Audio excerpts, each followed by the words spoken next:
Moment of inertia of disc की बात कर रहे हैं। यहाँ पे अपन एक यूनिफॉर्म डिस्क ले रहे हैं having mass small M and radius capital R. ये हमारे पास एक्सेस ऑफ रोटेशन है और ये मैंने एक साइड व्यू दिखाया है यहाँ पे। और इसी पार्ट के जब टॉप व्यू देखोगे तो ऐसा देखिएगा, ये हमारे पास एक्सेस ऑफ रोटेशन आ जाएगी।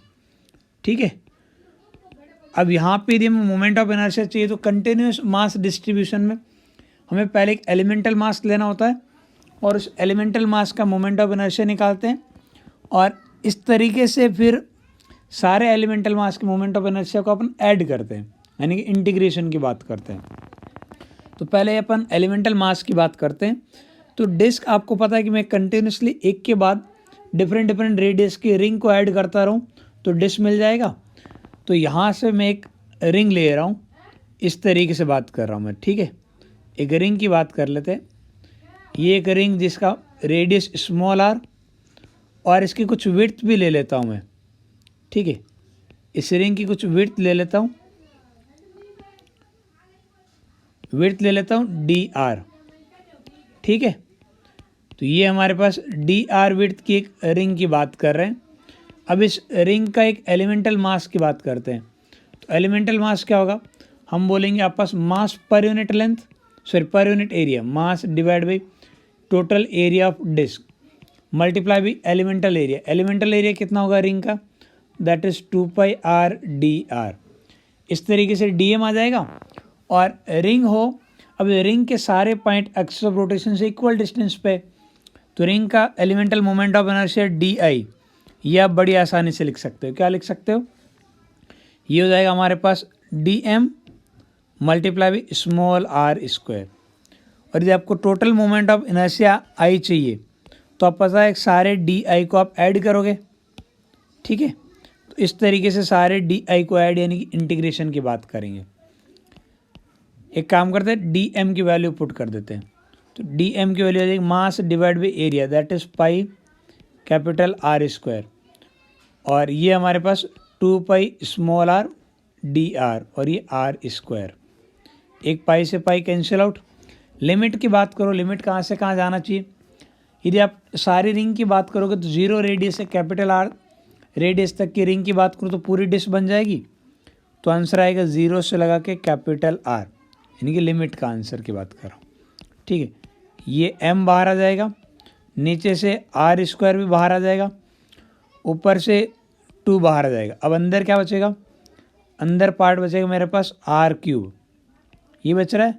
लिमिट 0 से लगा के कैपिटल आर, तो twice of m upon are cube और आर, ये से आर स्क्वायर नीचे, तो twice of m upon R square, ये स्क्वायर है। और ऊपर हमारे पास है आर क्यूब का कितना बनेगा, आर की पावर 4 अपॉन 4। अब पुट करेंगे लिमिट, लिमिट कहाँ से कहाँ, 0 से कैपिटल आर। जैसे आप लिमिट पुट करोगे ये कितना बन जाएगा, ये बन जाएगा M are square divide by 2, यानी कि रिंग से बिल्कुल आधा आ रहा है। जितना रिंग का मोमेंट ऑफ इनर्शिया आता है उससे आधा मोमेंट ऑफ इनर्शिया आता है हमारे पास डिस्क का। ठीक है, ये बस मैं याद रखने के लिए बोल रहा हूँ कि आप ऐसे याद रख सकते हो। ठीक है, अब यहाँ पे ये जो डिस्क है वो हमारे पास यूनिफॉर्म की बजाय नॉन यूनिफॉर्म होती तो हमारे कैलकुलेशन में कहाँ क्या डिफरेंस आता। सब कुछ कैलकुलेशन वैसे ही रहती, बस ये जो लिख रहे हैं ना मास पर यूनिट एरिया, यानी कि यहाँ पास सरफेस मास डेंसिटी सिग्मा, यहाँ पे सिग्मा मैंने कांस्टेंट लिया था और सिग्मा यदि वेरिएबल रहता तो वो यहाँ पे आ जाएगा। ठीक है, और आपको सिग्मा रेडियल फंक्शन होना चाहिए, कुछ और होगा तो कैलकुलेशन करना मुश्किल हो जाएगा। ठीक है, तो जो भी रहेगा सिग्मा वेरिएबल होगा तो उसे अपन यहाँ पुट कर देंगे। अभी के लिए सिग्मा क्या है, कांस्टेंट है। वेरिएबल होगा तो भी हम यहाँ पुट करेंगे, बाकी कैलकुलेशन करने का सारा तरीका वही रहेगा। एक काम करना, अब इसको सॉल्व करके चेक करना कि मैं बोल रहा हूँ एक डिस्क है having variable surface mass density sigma is equal to sigma naught small r. ठीक है, इस तरीके से रेडियली हमारे पास वेरी कर, ये मैं एक एग्जांपल के तौर पे ले रहा हूँ। और जो डिस्क है उसकी रेडियस हमारे पास कैपिटल आर है, डिस्क की रेडियस क्या है, कैपिटल आर। आपको मास नहीं गिवन है, देख लीजिएगा। ठीक है, कोई दिक्कत नहीं। तो अब आपको निकालना है कि मोमेंट ऑफ इनर्शिया कितना होगा, an axis perpendicular to the plane and passing through centre of mass और पासिंग थ्रू सेंटर। ठीक है, तो इस रिंग के लिए आप कैलकुलेट करके देखिए, यहाँ जो स्मॉल आर लिखा है वो रेडियल डिस्टेंस है। ये वाला आपका होमवर्क आप चेक करके देखिएगा। ठीक है, बहुत बढ़िया। होलो स्फीयर के मोमेंट ऑफ इनर्शिया की बात कर लेते हैं। तो मैं ये बोल सकता हूँ कि होलो स्फीयर के अंदर आप जो रिंग रख रहे हो डिफरेंट रेडियस की है, जैसे डिश में था ना, मैंने कहा एक के बाद एक आप रिंग इमेजिन करो अलग अलग रेडियस की और उसी प्लेन में रखते रहो। यहाँ मैं उसी प्लेन में रखने के बजाय डिफरेंट डिफरेंट रेडियस वाले रिंग को एक के ऊपर एक रख रहा हूँ, ठीक है, अलग अलग प्लेन में, तो एक होलो स्फीयर बन जाएगा। यानी कि जैसे मैं यहाँ बताऊँ कि यहाँ से थीटा एंगल पे, ठीक है, ऐसे थीटा एंगल पे यदि मैं डी थीटा विड्थ लेता हूँ, तो ये जो डी थीटा विड्थ आएगी, इस डी थीटा विड्थ की वजह से एक रिंग आपके पास बनेगी ऐसे। ठीक है, इस तरीके से एक रिंग बन जाएगी, बराबर है। और इस रिंग का जो मास होगा, एलिमेंटल मास, उसे आप क्या लिख सकते हो, surface mass density, that is mass divide by total area, and the surface area of sphere is 4 pi r square. ठीक है, और इस रिंग का एरिया कितना होगा, दैट इज 2 पाई, और इस रिंग की रेडियस, ये वाली रेडियस स्मॉल आर। ठीक है, तो 2 पाई स्मॉल आर, और रिंग की जो विड्थ होगी वो विड्थ हमारे पास क्या होगी, कैपिटल आर डी थीटा, ये वाली विड्थ होगी, ये विड्थ, ये बेसिकली इस आर्क की लेंथ के इक्वल है, तो ये आर डी थीटा है, बराबर है। और इस एलिमेंटल जो हमारे पास क्वांटिटी आई है, एलिमेंटल मास, इसका जो एलिमेंटल मोमेंट ऑफ इनर्शिया होगा, रिंग की बात करें, अच्छा यहाँ पे एक्सिस ऑफ रोटेशन मैं ऐसे ले रहा हूँ, ये हमारे पास एक्सिस ऑफ रोटेशन है जो सेंटर से पास हो रही है। अब रिंग में सेंटर से पास होने वाली सारी एक्सिस ऑफ रोटेशन एक जैसी है, बराबर है। और ये जो मैंने एंगल जिसे मेज़र किया है ना, वो बेसिकली वो वाली लाइन हमारे पास एक्सिस ऑफ रोटेशन के परपेंडिकुलर है, ताकि सारी जितनी भी रिंग ले रहा हूँ सबका सेंटर एक्सिस ऑफ रोटेशन पे आ जाए। तो मैं इसे लिख सकता हूँ, हमारे पास ये क्या हो जाएगा, ये हो जाएगा d M multiply by r square. Ring के मोमेंट ऑफ इनर्शिया का यही फॉर्मूला होता है, ये रिंग के सेंटर से पास हो रही है और प्लेन के, रिंग के प्लेन के परपेंडिकुलर एक्सिस ऑफ रोटेशन है। डी एम की वैल्यू पुट कर देते हैं, तो डी एम की वैल्यू कितनी आ गई, वो आ गई capital M upon 4 pi r square 2 pi capital R. ठीक है, और एक हमारे पास ऊपर बचेगा स्मॉल आर, तो ये बन गया small r cube d theta, बराबर है। एक आर से एक आर कैंसिल आउट हो जाएगा। ये डी आई की बात कर रहे हैं। अब अपन इंटीग्रेट थीटा के रेस्पेक्ट में कर रहे हैं, यहाँ वेरिएबल स्मॉल आर लिया है, तो स्मॉल आर और थीटा में क्या रिलेशन ले सकते हैं, मैं लिख सकता हूँ small r is basically capital R cos theta या साइन थीटा, कॉस थीटा। ठीक है, ये वाला एंगल थीटा है ना, इस वजह से कॉस थीटा, बराबर है। साइन थीटा लूँगा तो ये वाली लेंथ आ जाएगी, और ये वाली मेरे को नहीं चाहिए अभी। ठीक है, तो capital R cos theta, r की वैल्यू पुट कर देंगे अपन, तो ये बनेगा कैपिटल एम अपॉन 4 पाई, ऊपर हमारे पास बनेगा आर क्यूब और नीचे एक आर, तो ऊपर मैं लिख दूँ सीधे आर स्क्वायर। ठीक है, और अभी 2 पाई एज इट इज़ है, ये पाई से पाई कैंसिल आउट, एक 2 से 2 भी कैंसिल। अंदर जो हमारे पास बच रहा है वो बच रहा है cos cube theta D theta, ये आ रही है डी आई की वैल्यू। और टोटल मोमेंट ऑफ इनर्शिया चाहिए तो क्या करेंगे, सारे डी आई को ऐड कर देंगे, यानी कि इंटीग्रेट कर देंगे। यही अपन अब तक करते आए हैं। तो capital M are square divide by 2, ये बाहर आ जाएगा इंटीग्रेशन के।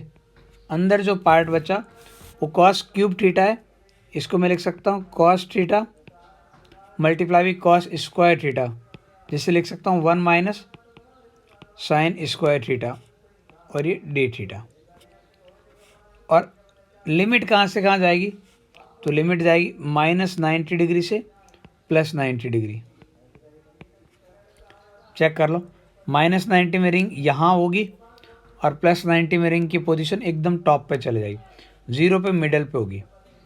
ठीक है, अब इसे सब्स्टिट्यूशन मेथड से आगे वाले पार्ट को इंटीग्रेट कर देते हैं। हम एज्यूम कर लेते हैं, लेट्स सपोज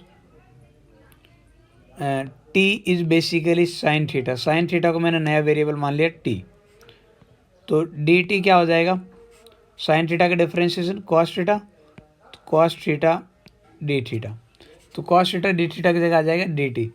तो इंटीग्रेशन कैसे कन्वर्ट हो रहा है, I is equal to capital M are square divide by 2, अंदर की तरफ जो हमारे पास पार्ट बचा है उसमें क्या लिख सकता हूँ, 1 - टी स्क्वायर और ये पूरा डी टी। अब लिमिट चेंज कर देते हैं, जैसे आप टी की वैल्यू थीटा की वैल्यू -90 लिखते हो, साइन -90 कितना होता है -1 और साइन +90 कितना होता है sin1। तो ये हमारे पास टी की लिमिट आ गई। आगे मैं क्या लिख सकता हूँ, ये हमारे पास आ गया mr²/2। इस पार्ट का इंटीग्रेशन देखो, इसे मैं क्या लिख सकता हूँ, t - t³ डिवाइड बाई 3 लिख सकते हैं ना। अब बात कर लेते हैं लिमिट की। लिमिट हमारे पास क्या है, -1 से 1 पुट करनी है, तो अब अपन लिमिट पुट कर देते हैं। ये हमारे पास है mr²/2। मैं पहले अपर लिमिट पुट कर रहा हूँ, अपर लिमिट पुट करूँगा तो ये क्या बनेगा, ये बनेगा 1 - 1/3, यही बनेगा। माइनस लोअर लिमिट पुट करो, ये बनेगा -1 प्लस 1/3, यही बनेगा। तो ये हमारे पास बन रहा है लोअर लिमिट। और जैसे आप एक काम करो, ये माइनस साइन की बात कर लेते हैं। माइनस साइन आप जैसे ही इस ब्रैकेट को ओपन करोगे, ये बन जाएगा आप पास 1 + 1 2 और आप पास 2 - 2/3, यही बनेगा 2 - 2/3। तो ये हमारे पास बन गया mr²/2। इसे सॉल्व करेंगे तो ये क्या बन जाएगा, 2 - 2/3, ये बनेगा हमारे पास 4/3, यही बनेगा 4/3 को मैं ऐसे लिख सकता हूँ ये। तो फाइनली जो मोमेंट ऑफ इनर्शिया आ रहा है होलो स्फीयर के लिए, वो कितना आ रहा है, वो आ रहा है हमारे पास 2/3 mr²। कितना आ रहा है, 2/3 mr²। ये हमारे पास मोमेंट ऑफ इनर्शिया है होलो स्फीयर की बात करें तो। ओके, एक और स्टैंडर्ड ऑब्जेक्ट की बात कर रहे हैं, ये हमारे पास सॉलिड स्फीयर। सॉलिड स्फीयर की मोमेंट ऑफ इनर्शिया को अपन को कैलकुलेट करना है। और मुझे पता है कि कुछ मैं होलो स्फीयर को कंटिन्यूसली इमेजिन करूं तो एक सॉलिड स्फीयर बन जाता है। और अभी अपन ने होलो स्फीयर का मोमेंट ऑफ इनर्शिया डिराइव कर लिया है, दैट इज़ 2/3 mr²। तो अपन उसकी हेल्प से यहाँ बहुत जल्दी आंसर निकाल सकते हैं। अदरवाइज़ या तो आपको डिस्क लेना पड़ेगा, उधर से भी सोच सकते हो। रिंग वाला चीज़ें यहाँ नहीं चलेगी। ठीक है, बिल्कुल मैं ये यूनिफॉर्म सॉलिड स्फीयर की बात कर रहा हूँ। एक काम करता हूँ, यहाँ पे सेंटर से स्मॉल r रेडियस पे, सेंटर से स्मॉल r रेडियस पे मैं dr विड्थ की बात कर लेता हूँ।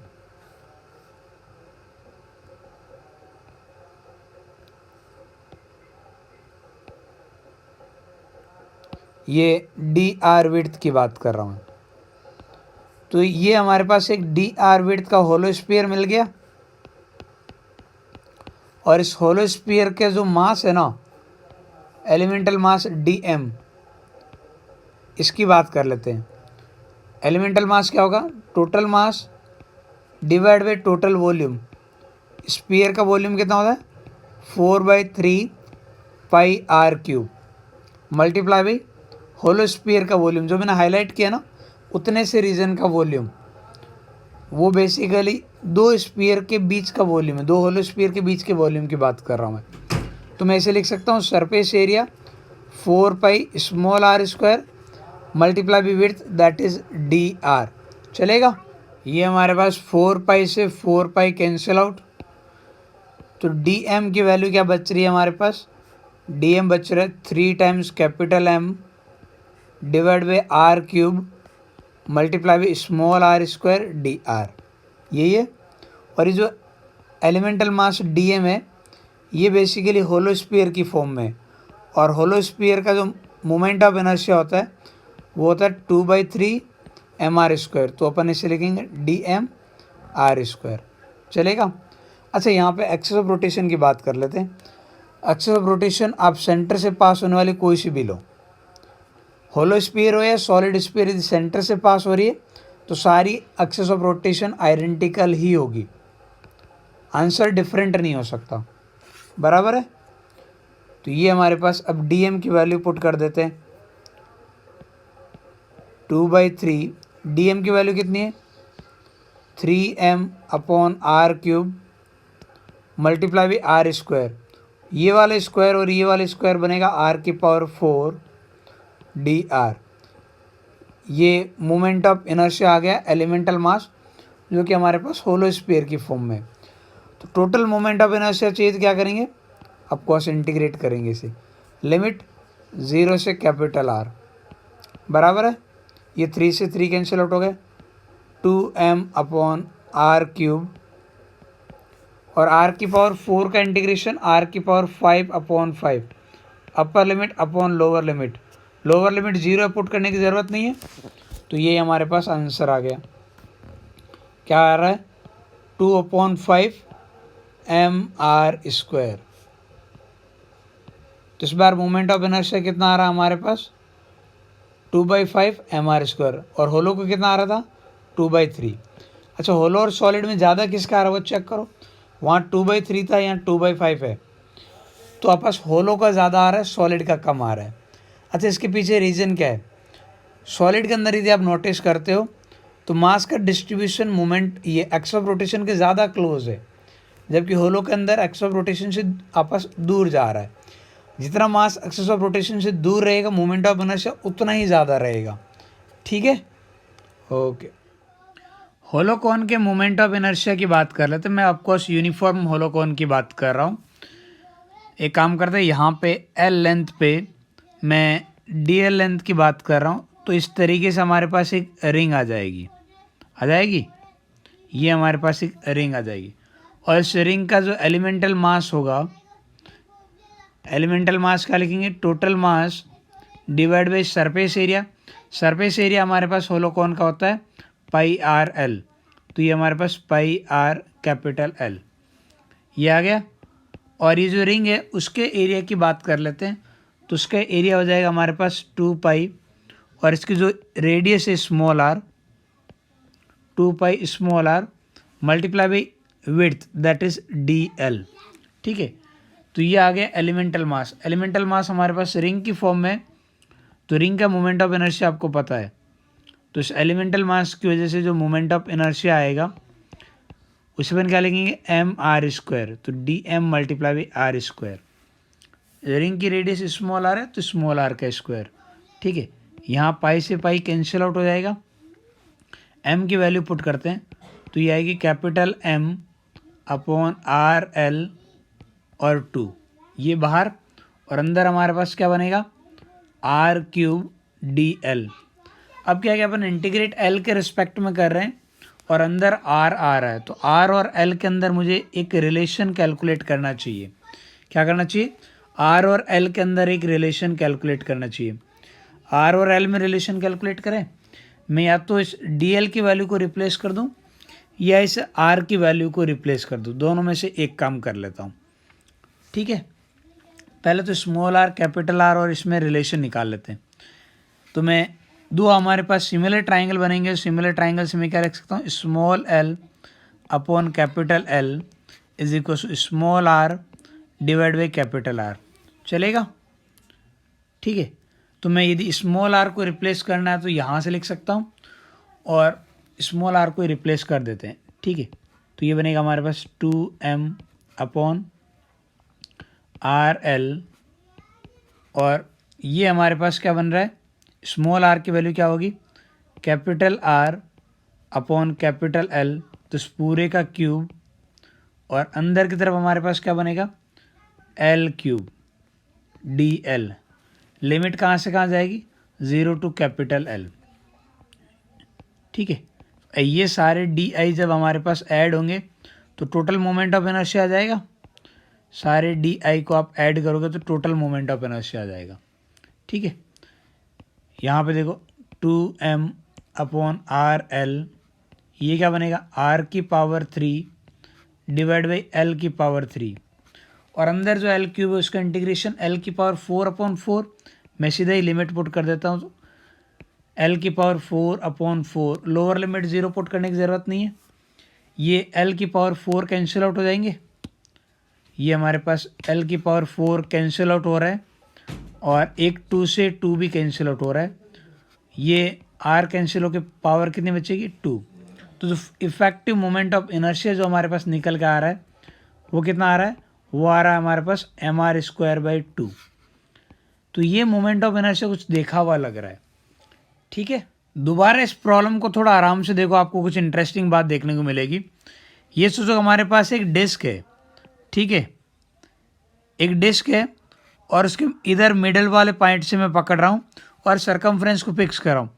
इसको यदि मैं ऊपर की तरफ पुल करूँगा तो क्या एक होलोकॉन की फॉर्म में ये कन्वर्ट नहीं हो जाएगी, ये पूरी डिस्क हमारे पास एक होलोकॉन की फॉर्म में कन्वर्ट हो जाएगी। तो डिस्क और होलोकॉन का मोमेंट ऑफ इनर्शिया इक्वल आना चाहिए। आप कहोगे सर ऐसे तो आप कुछ भी बना दो, आप दोनों साइड से पकड़ के उसको होलो स्फीयर बनाओ या कुछ भी बनाओ, ये आपकी मर्जी है। हाँ, आप कुछ भी बनाओ, बस कुछ चीज़ों का ध्यान रखना चाहिए। पहली चीज़, टोटल मास उतना का उतना रहना चाहिए। सेकंड, जो मास आपके पास एक्सिस ऑफ रोटेशन से जितनी डिस्टेंस पे था अभी भी उतनी ही डिस्टेंस पे रहना चाहिए। इसको आप और थोड़ा बढ़िया तरीके से समझो तो आप ये सोचो, ये जो बॉटम पे मैंने डिस्क की बात कर रहा हूँ, इस डिस्क के अंदर बहुत सारे मैं छोटी छोटी रिंग मान रहा हूँ। ठीक है, 0 टू कैपिटल आर रेडियस की बहुत सारी रिंग मान रहा हूँ। अब जो सबसे छोटी ऑलमोस्ट 0 रेडियस वाली है, इसको एकदम टॉप पे ले जाता हूँ, और फिर उसके ऊपर नीचे वाली को, तो 1 बाय 1 मैं रिंग का अरेंजमेंट चेंज कर रहा हूँ हाइट वाइज, और कुछ अरेंजमेंट चेंज नहीं कर रहा हूँ। तो सारी रिंग का अरेंजमेंट एक होलोकॉन की फॉर्म में आ जाएगा, और एक्सेस ऑफ रोटेशन से डिस्टेंस भी चेंज नहीं हुई है। इस वजह से मोमेंट ऑफ इनर्शिया डिस्क का और होलोकॉन का इक्वल आना चाहिए। मैं होलोकॉन में ये हमारे पास यूनिफॉर्म वाला ले रहा हूँ। ठीक है, आप इस बात को ऐसे भी देखो कि आप यदि बहुत सारे ऐसे कट मारते हो एकदम क्लोज, ठीक है, तो यदि आप इस तरीके से इसे कट करते हो तो बहुत सारी रिंग बनेगी, और सारी रिंग जहाँ नीचे जाएगी, सबको मैं पिचका देता हूँ, तो बिल्कुल नीचे जाके एक डिस्क की फॉर्म में कन्वर्ट हो जाएगी। कोई भी रिंग एक दूसरे पे ओवरलैप नहीं होगी, इस बात का ध्यान रखिएगा। ठीक है, कोई भी रिंग एक दूसरे पे ओवरलैप नहीं होगी। तो आप आगे से देख सकते हो, इस टाइप से और भी कुछ प्रॉब्लम्स आएगी जहाँ पे मैं बिना कैलकुलेशन के भी बता सकता हूँ मोमेंट ऑफ इनर्शिया कितना होगा। ठीक है, बहुत बढ़िया। एक और आइडेंटिकल सिचुएशन पे फोकस करते हैं। हमारे पास एक यूनिफॉर्म सिलेंडर गिवन है, और इस सिलेंडर का हमें चाहिए moment of inertia, mass m है। ठीक है, अब आप ये सोचो कि इसको कैलकुलेट करने के बजाय आप इस सिलेंडर को ऊपर से सोचो मैं कंप्रेस कर रहा हूँ ऐसे।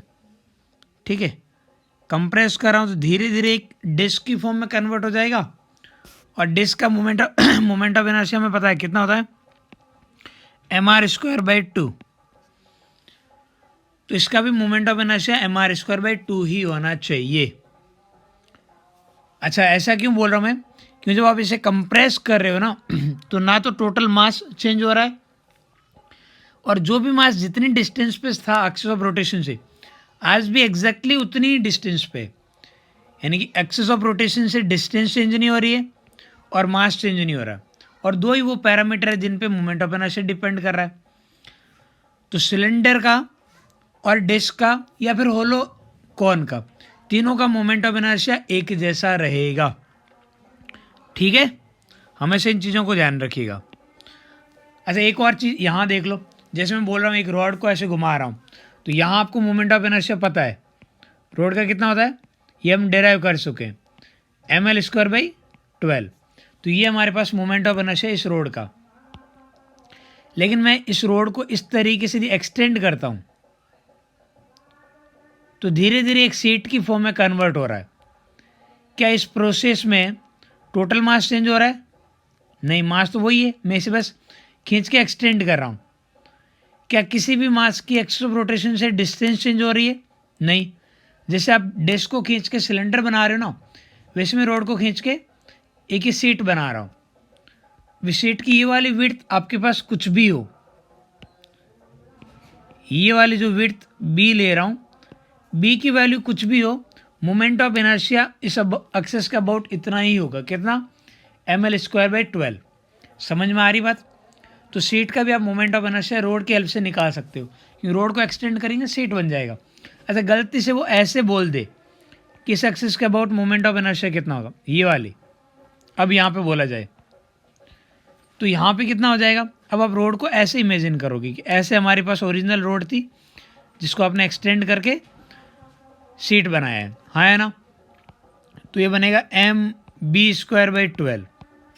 ठीक है, तो सीट का मोमेंट ऑफ इनर्शिया आगे से पूछा जाए, यूनिफॉर्म सीट की बात कर रहे हैं, तो वो ml²/12 यानी कि रोड वाले फॉर्मूले से अपन निकाल सकते हैं, कोई दिक्कत नहीं है, बराबर है ना। अब सॉलिड कॉन के मोमेंट ऑफ इनर्शिया की बात कर लेते हैं। मैं सारे यूनिफॉर्म बॉडीज ही काउंट कर रहा हूँ। होलोकॉन भी हमारे पास यूनिफॉर्म था, ये भी यूनिफॉर्म है। एक काम करता हूँ, पहले मैं इसकी हाइट एज्यूम कर लेता हूँ। मान लेता हूँ कि ये जो आप पास कॉन है, इसकी हाइट है कैपिटल H। ठीक है, ये हमारे पास एक्सेस ऑफ रोटेशन है। तो यहाँ से मैं कुछ स्मॉल y डिस्टेंस पे dy विड्थ की बात करता हूँ। y डिस्टेंस पे जैसे ही dy विड्थ की बात करूँगा तो dy विड्थ की वजह से एक डिस्क मिलेगी। ठीक है, और इसका कुछ एलिमेंटल मास होगा dm। एलिमेंटल मास dm क्या लिख सकते हो? Total mass divide by volume. Volume of the solid coin is 1/3 πr²h, यही होता है। और ये जो डिस्क है उसके वॉल्यूम की बात कर लेते हैं। तो डिस्क का वॉल्यूम पाई, डिस्क की रेडियस स्मॉल r और विड्थ dy। मैं ये वाली रेडियस स्मॉल r मान रहा हूँ, ये हमारे पास स्मॉल r है। ठीक है, और ये जो एलिमेंटल मास है, एलिमेंटल मास के मोमेंट ऑफ इनर्शिया की बात करते हैं। तो एलिमेंटल मास का एलिमेंटल मोमेंट ऑफ इनर्शिया कितना हो जाएगा? डिस्क का होता है हमारे पास mr²/2, तो ये बनेगा mr² डिवाइड बाई 2। तो ये आ गया। एक काम करते हैं, dm की वैल्यू पुट करते हैं। ठीक है, dm की वैल्यू ये हमारे पास पाई से पाई कैंसिल आउट, तो dm की वैल्यू आ गई 3 times m divide by capital R² multiply by capital H, और ऊपर हमारे पास आ रहा है R², और ये बन जाएगा r⁴ dy। ठीक है, ये हमारे पास elemental moment of inertia for this elemental mass, जो कि हमारे पास डिस्क की फॉर्म में। अब देखिएगा, इंटीग्रेशन आप y के रिस्पेक्ट में कर रहे हो और वेरिएबल स्मॉल r है, तो हमें इन दोनों में कहीं ना कहीं रिलेशन चाहिए, स्मॉल r और y के अंदर। या तो y को, ये dy को हटा के dr ले आए, या हमारे पास ये r को y की टर्म्स में लिखे। तो ये जो ट्राइंगल, सिमिलर ट्राइंगल की प्रॉपर्टी से मैं लिख सकता हूँ small r divide by capital R is equal to small y divide by capital H आ जाएगा। तो स्मॉल r की वैल्यू कितनी आ गई? Capital R/H multiply by y। और टोटल मोमेंट ऑफ इनर्शिया कितना हो जाएगा? वो हो जाएगा इंटीग्रेशन ऑफ डी। सारे डी को ऐड करेंगे तो काम हो जाएगा।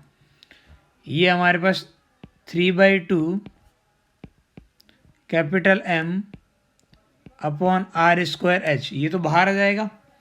और ये हमारे पास r⁴, इसकी वैल्यू पुट करता हूँ, तो ये बनेगा r⁴ डिवाइड बाई h⁴, और अंदर हमारे पास बनेगा y⁴ dy। यही बन रहा है इसका इंटीग्रेशन। और लिमिट कहाँ से कहाँ जाएगी? लिमिट जाएगी 0 से लगा के कैपिटल H तक।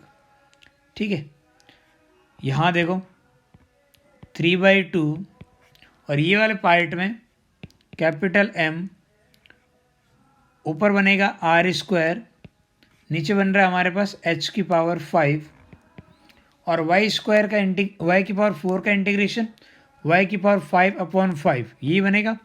लिमिट पुट करते हैं, एच की पावर 5/5 माइनस 0, क्यों लोअर लिमिट 0 है। ठीक है, सॉल्व करो कितना आ रहा है ये 3/10 mr स्क्वायर।